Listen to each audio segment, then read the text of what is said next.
Mula sa karanasan niya bilang magulang na may anak na may special needs, naisipan ni Jane na bumuo ng isang grupo na siyang tutugon po sa pangangailangan ng mga magulang na katulad niya. Bukod pa riyan, naglagay din siya ng tinatawag niyang pantry pagmamahal sa National Children's Hospital.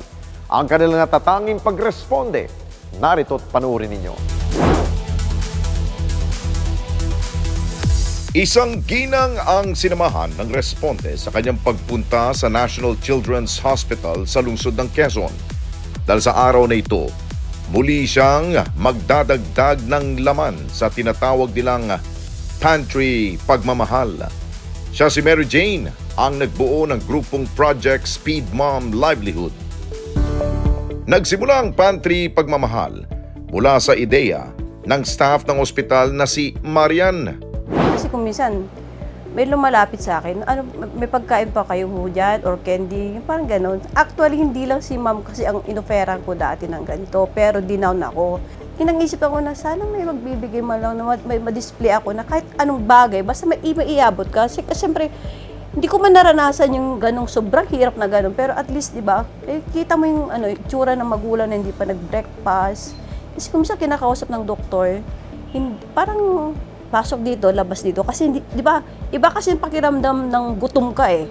Sabi niya kasi sa akin, pwede yung umitulong. Malas lang niya kasi na-overwhelm sa puro problema. Ang pantry pagmamahal is, I think, last year pa eh. Kaya ako po siya binuo. Bakit nga ba? Kasi nakakita po ako ng bata, iiyak kasi walang pera si mami, pambili ng merienda. Imbis na maghahanap pa yung nanay ng pera para doon at mag-iiyakan dyan, maingay, ang daming pasyente, naglagay po ako nito. Ito po is kumukuha ang OPD, ang outpatient na nandito sa areang to, at saka yung mga nakikita ni Ma'am Marian na wala ng supply sa ward. Kinonsepto ko, every week dapat meron laman.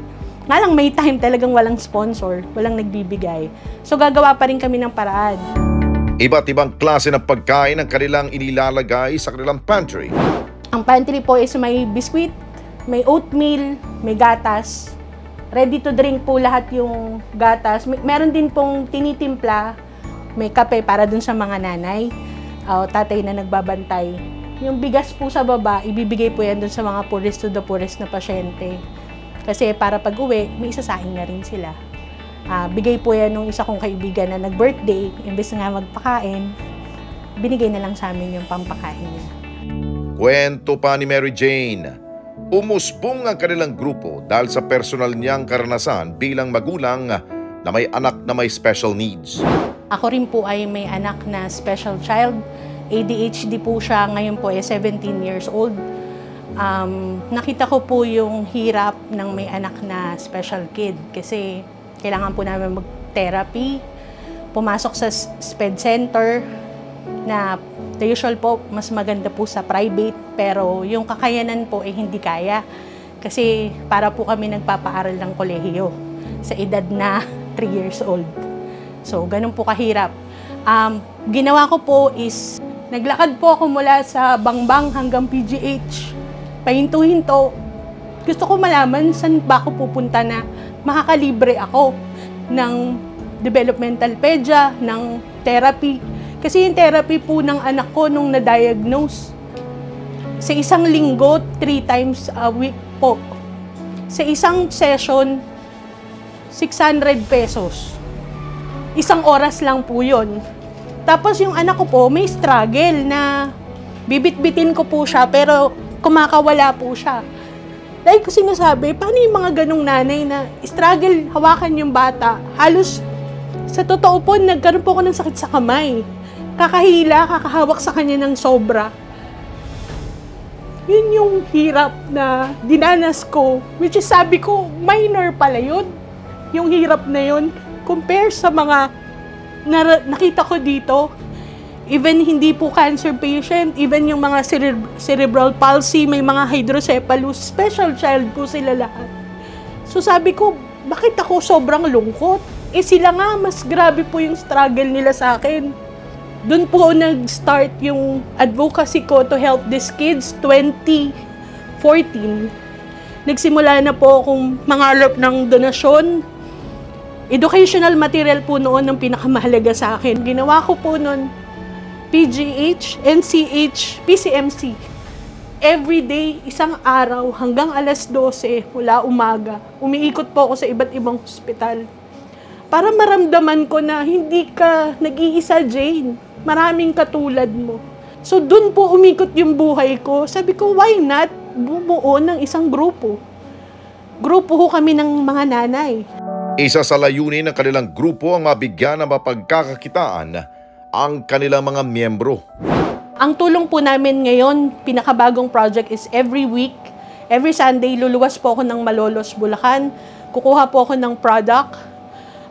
Ibebenta po yun ng mga nanay. Pero bago po sila magtinda, binibigyan ko na po muna sila ng unang product. Napaikot na po nila yon. Ibibili na po namin yon ng panibagong produkto. Isang linggo, hanap buhay na nila yon, yung niluluwas ko. Tapos i-deliver ko po yun from north to south. Biscuit in a tub. Dito po nagsimula yung isang product, ngayong project na to na bibilin ko siya at cost. Yun din po ibibigay sa magulang na nagbebenta. Tapos binibenta po nila ng mas maganda yung markup. Mga 50 pesos to 80 pesos. Yung bis na t-shirt, mug, ito po kasi staple food ng Pilipino, di ba? Sino bang Pilipino hindi kumakain ng biskwit? Mas okay siya sa mga nanay namin. Dati po kasi nung pandemic, ang binibenta po namin is yung dishwashing soap. Alang napakabigat po niya. Personal din niyang dinideliver sa mga nanay ang mga produkto na kanilang ibebenta. May time po meet up. Depende po kasi sa area ng magulang. Lalo na kung nasa hospital naman sila, dito na po sa National Children's. Nga lang yung the usual pong iba, yung mga bedridden po yung anak, doon po malapit sa bahay nila ako pumupunta or sa bahay po mismo nila. Until now, naghahanap pa rin po kami ng product na pwede nilang ibenta or baka may company na gustong magbigay sa amin na pwede rin nilang maibenta at masimulan nilang puhunan. At least, hindi mahirap. Kasi yung iba po, nangungutang, tas hindi na rin po nakakabayad. Meron din po kasi yung mga nanay sa PGH na gumagawa sila ng beads. Pero hindi po ako ang nagturo nun. Sila po yun. Tapos hahanapan ko lang din po sila ng buyer. Tapos meron din pong mga ibang nanay, gumagawa sila ng ibang produkto. Donut, kimchi, iba-iba. So kami, mga nanay na, isa-isa rin, nagtitinda rin ng tinda ng isang magulang. Tulungan. Yun po yung lagi ko sinasabi sa kanila, magtulungan. Upang mapabilang sa kanilang grupo ay meron silang panuntunan. Ang ano po ng project is kapag hindi ka nagtitinda, hindi ka gumagawa ng paraan para mabuhay, hindi rin kita tutulungan. Kasi nagbibigay din po kami ng medical equipment, mga kailangan nila sa pang-araw-araw, yung bata, yung gamot nila na maintenance.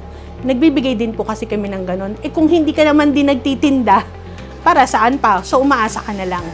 Mas maganda pa rin po kasi yung maranasan nilang magtrabaho para dun sa kailangan ng anak nila.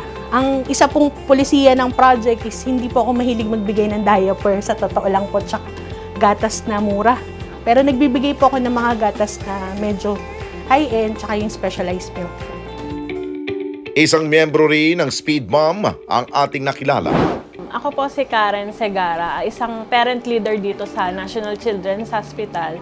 Kasi parent leader nga po ako dito sa National Children. So, yung mga pasyente dito sa National, ginaguide ko rin sila kung ano yung mga dapat nilang gawin. Palit nun sa amin, kasi na-survive ko na yung anak ko, di ba?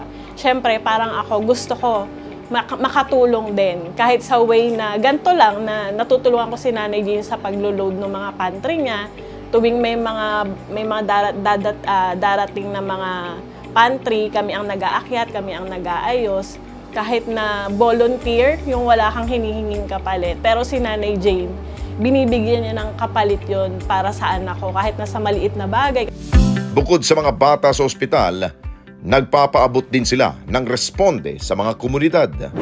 Actually, even po sa mga tao na wala talaga ng makain at may family, hindi nga lang po pambata eh. May family na parehas mag-asawa may sakit, tumutulong din po kami. Umaabot po ako ng Montalban, Rizal. Umaabot po ako ng DRT Bulacan. yung dulo ng Bulacan. Nakakarating kami doon.